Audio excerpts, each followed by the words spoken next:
दोस्तों आज हम आपको फैक्ट्री के अंदर ऐसी कमाल की चीजें बनते हुए दिखाएंगे जिन्हें आपने पहले कभी नहीं देखी होंगी। दोस्तों आज की इस वीडियो में आपको फुल मजा आने वाला है और आपकी नॉलेज भी कई गुना तक बढ़ने वाली है, तो इसीलिए इस वीडियो को आखिर तक जरूर देखें और हमारी मेहनत के लिए इस वीडियो को अभी एक लाइक भी जरूर कर दें। तो चलिए शुरू करते हैं। Washing soap making process. दोस्तों यहाँ पर पुरानी प्रक्रिया से बिना किसी मशीन का उपयोग करे कपड़े धोने का साबुन तैयार किया जाता है। यहाँ पर कपड़े धोने का साबुन बनाने के लिए मुख्य रूप से वेजिटेबल ऑयल या पाम ऑयल के साथ कॉस्टिक सोडा और पानी को मिलाकर गर्म किया जाता है। अब साबुन के मिश्रण को तैयार करने के बाद इस मिश्रण को एक हॉल कमरे में एक समान मोटाई के साथ फैला दिया जाता है। यहाँ पर ये वर्कर इस साबुन के मिश्रण को फैलाने के साथ एक स्केल की मदद से मोटाई को नापकर चेक करता रहता है और मिश्रण को फैलाता रहता है। इसके बाद इसे 24 से 48 घंटे तक सूखने के लिए छोड़ दिया जाता है। अब सूखने के बाद लकड़ी की झाड़ू की मदद से साबुन की ऊपरी परत को स्मूथ बना लिया जाता है। अब इसके बाद इन पर निशान लगाए जाते हैं ताकि साबुन को टिक्कियों के रूप में आसानी से काटा जा सके। इसके बाद इन टिक्कियों पर लकड़ी के हथौड़े से कंपनी के नाम की मोहर छापी जाती है। यहाँ पर मोहर छापने के बाद अगला वर्कर कटिंग ब्लेड की मदद से इसे साबुन की टिक्कियों के रूप में काटता जाता है। ऐसे साबुन की टिक्कियां काट कर तैयार कर ली जाती हैं। अब इन साबुन की टिक्कियों को हाथों से पैक भी कर लिया जाता है। ऐसे ये कंपनी पूरा साबुन बनाने के लिए सारी प्रक्रिया में किसी भी तरह की मशीन का इस्तेमाल नहीं करती है। Razor blade making process. दोस्तों रेजर ब्लेड को कौन नहीं जानता। आप सभी ने अपनी शेविंग बनाने के लिए और बालों की सेटिंग करने के लिए रेजर ब्लेड का इस्तेमाल तो किया ही होगा, लेकिन दोस्तों यही रेजर ब्लेड फैक्ट्री में आखिर इतनी तेज धार करके कैसे बनाए जाते हैं, क्या आपने कभी सोचा है?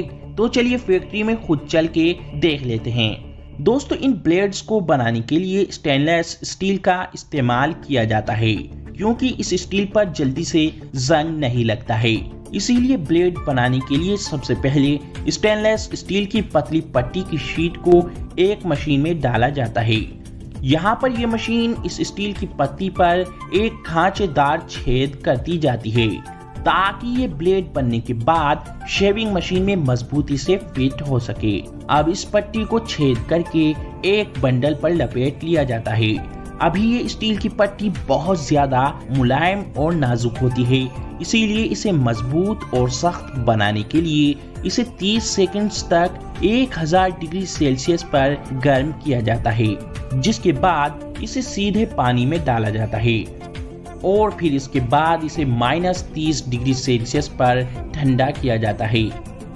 ऐसे ये ब्लेड पूरी तरह सख्त और मजबूत हो जाते हैं। इसके बाद अगली मशीन की मदद से इस पर काली स्याही से कंपनी अपना नाम और लोगो लिखती है और ऐसे ये सब प्रक्रिया पूरी होने के बाद अब आती है ब्लेड पर धार लगाने की बारी।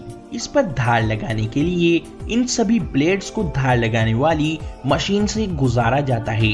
ये मशीन इन ब्लेड्स की दोनों साइड को घिसकर धारदार तेज बनाती जाती है और इसे अगली मशीन इन किनारों को घिसकर चिकना बना देती है। अब इन ब्लेड्स पर धार लगने के बाद इन्हें अगली मशीन पर कटिंग करके अलग अलग कर लिया जाता है। अब बात आती है इनके टेस्टिंग की। यहाँ पर ब्लेड्स की धार और साइज की टेस्टिंग की जाती है। इन्हें एक छोटी मशीन में डालकर इनकी लंबाई और चौड़ाई चेक की जाती है। अब सभी प्रकार की जांच करने के बाद इन्हें खास प्रकार के तरल में धोया जाता है।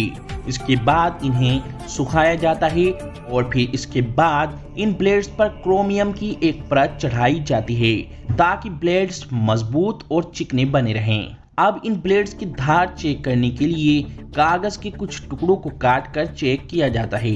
इसके बाद अब बारी आती है इन्हें पैक करने की।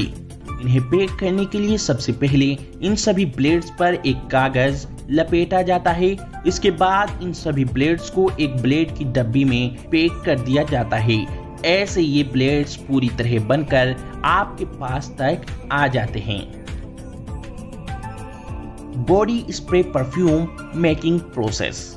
दोस्तों, हम जो आमतौर पर खुशबू के लिए जिस बॉडी स्प्रे का यूज करते हैं जैसे ड्यू या फॉग वगैरह, क्या आपको पता है यही बॉडी स्प्रे परफ्यूम आखिर फैक्ट्री में बनते कैसे हैं? तो चलिए देख लेते हैं। दोस्तों, ये बॉडी स्प्रे परफ्यूम अलग अलग तरह के केमिकल्स का उपयोग करके बनाए जाते हैं। इस बॉडी स्प्रे परफ्यूम में खुशबू पैदा करने के लिए सबसे पहले एसीटोन, एथेनॉल और बेंजल्डिहाइड जैसे केमिकल्स का यूज किया जाता है।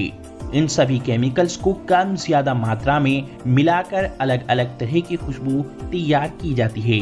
फैक्ट्री में एल्युमिनियम सोल्ट के पाउडर के साथ इन सभी चीजों को मिलाया जाता है, क्योंकि इन सभी चीजों को मिलाकर ही एक बॉडी स्प्रे बनाया जाता है। अब इस पाउडर के मिश्रण को मिक्स करके इन्हें पानी के साथ मिलाकर एक लिक्विड का बेस तैयार किया जाता है। अब इस लिक्विड मिश्रण को बॉडी स्प्रे परफ्यूम की खाली बोतल के अंदर 5% तक भरा जाता है। अब इस मिश्रण को बोतल में भरने के बाद इन बोतल्स में जिन गैसों का इस्तेमाल किया जाता है वे ब्यूटेन, आइसोब्यूटेन और प्रोपेन जैसे एल्कोहल का यूज करके हर बोतल के अंदर इस तरह के केमिकल्स की गैसों को भरा जाता है। इन बोतल्स में गैस भरने के लिए इस मशीन का इस्तेमाल किया जाता है। ये मशीन हर घंटे हजारों बोतल्स को आसानी से भर सकती है। ऐसे इन बोतल्स में गैस भरने के बाद अब आपका बॉडी स्प्रे परफ्यूम पूरी तरह से बनकर तैयार है।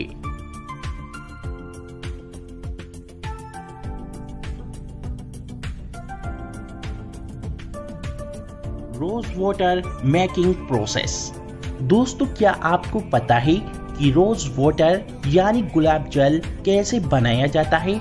दोस्तों, ये तो आपको पता ही होगा कि आजकल गुलाब जल का उपयोग चेहरे की खूबसूरती बढ़ाने के लिए, आंखों की रोशनी बढ़ाने के लिए और बहुत तरह के ब्यूटी प्रोडक्ट्स के साथ मिलाकर इस्तेमाल किया जाता है।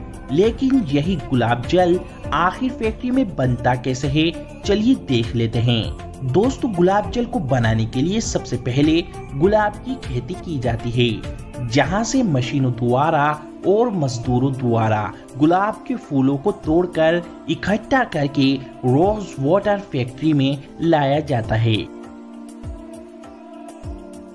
यहाँ पर कुछ कर्मचारी की मदद से साफ गुलाबों के फूलों को छांटकर बेकार फूलों को अलग कर दिया जाता है। अब साफ गुलाब के फूलों को एक बास्केट में भरकर इन फूलों को एक बड़े सारे कंटेनर में डाला जाता है। इस कंटेनर में फूलों को डालने से पहले इसमें गुलाब के फूलों से 2 गुना पानी भर दिया जाता है। उसके बाद इस कंटेनर को घुमाकर पानी और गुलाब के फूलों को अच्छे से मिक्स किया जाता है। इसके बाद इस बड़े सारे कंटेनर को बंद कर दिया जाता है। फिर इस कंटेनर को 60 से 70 डिग्री सेल्सियस पर नीचे से गर्म किया जाता है। इसे लगातार 2 घंटे तक ऐसे ही गर्म किया जाता है। गर्म करने से इस कंटेनर में भाप पैदा होती है। फिर इस भाप को कंटेनर में लगे पाइप की मदद से बाहर निकाला जाता है। इस भाप की पाइपलाइन को एक ठंडे पानी में को गुजारा जाता है ताकि भाप और ज्यादा बन सके और भाप लिक्विड वाटर का रूप ले सके। उसके बाद इस भाप के वाटर को कांच की बोतलों में इकट्ठा कर लिया जाता है। कांच की बोतल में हुआ इकट्ठा ये स्टीम वाटर यानी भाप का पानी ही रोज वाटर या गुलाब जल कहलाता है। अब इस गुलाब जल को एक फिलिंग मशीन में भरकर इस मशीन की मदद से गुलाब जल को छोटी छोटी गुलाब जल की बोतलों में भर दिया जाता है और फिर इन्हें पैक करके मार्केट में भेज दिया जाता है। और हाँ दोस्तों, सबसे जरूरी बात, अगर हम इससे भी अच्छी वीडियो बनाएं तो इस वीडियो को लाइक, शेयर और इस चैनल को सब्सक्राइब भी जरूर करें।